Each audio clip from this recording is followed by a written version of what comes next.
Hello，我係 Yanny。咁今日咧就想同大家分享一個我自己覺得好有用、好簡單嘅一個健脾胃嘅方法。咁唔知大家有冇發覺啦？其實我自己又或者係我身邊嘅一啲女性朋友，其實都有溝通嘅，就係女生過咗30歲之後，好多時就會覺得，咦，我今晚係瞓得好好嘅喎，但係我第二日早上成個人都係攰賴賴，冇嚟精神，又或者係皮膚越嚟越蠟黃啦，皮膚狀態又唔好，甚至有啲朋友覺得濕氣好重，但係又好難排出去。血氣又不足啦，食完嘢之後成日又覺得咦有些少脹氣喎咁，甚至係捱完嘢之後，可能你恢復嘅時間就要需要2到3日先可以恢復得正常嘅狀態。如果你有以上部分又或者係全部問題嘅話，咁就可能要注意下自己一個脾胃問題啦。咁從傳統中醫嘅角度嚟講，其實女生嘅一個脾胃同埋氣血係我哋好重要嘅一部分。而我作為一個廣東人，其實好多時由細到大，阿媽就會同我講話脾胃同埋氣血好重要。但係當我真正去認識到呢樣嘢重要嘅時候，係我自己過咗30歲之後。所以今日我就想同大家分享一個我自己覺得好實用、好簡單嘅一個去濕寒健脾胃嘅早餐搭配。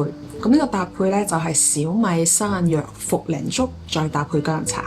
中醫經常講脾胃為後天之本。咁簡單嚟講咧，脾胃就係將我哋食落去嘅一啲食物，將佢運化成為一啲營養供我哋人體使用嘅。所以對於脾胃問題，小米粥就真係首選嚟嘅。特別係煮到濃稠嘅時候，小米粥表面有一層米油，呢層米油咧就好養人啦。而我自己煮好之後咧，就會做個升級版，就喺小米粥嘅基礎上面再加茯苓粉同埋山藥粉，將佢再煮個幾分鐘。因為山藥喺傳統嘅一個食療入邊，其實佢亦都係一個好好嘅健脾嘅一個食材。而茯苓咧，亦都係經常出現喺一啲健脾胃啊、去濕嘅一啲食療入邊。咁除咗呢碗粥之外，我自己嘅習慣就係再搭配一杯薑茶去排濕寒嘅。尤其係而家三伏天排濕寒咧，就係一個好好嘅時機。尤其適合嗰啲經常喺空調房度坐、壓力大，有啲朋友咧夏天仲中意飲啲冷飲啊，又或者係雪糕，又或者係經常覺得手腳冰凍嘅一啲女性朋友。咁正因為本身我自己有飲薑茶嘅習慣，所以我自己咧後嚟就研發咗香芒薑茶。佢既冇傳統薑茶嗰種辣喉嚨嘅感覺，所以飲起身咧係一啲都唔辣喉嚨，一啲都唔刺激，而且又帶有天然嗰種好舒服嘅熱帶芒果香味。而且我自己覺得佢係一本可以慢慢飲，亦都係可以長期飲嘅一杯薑茶。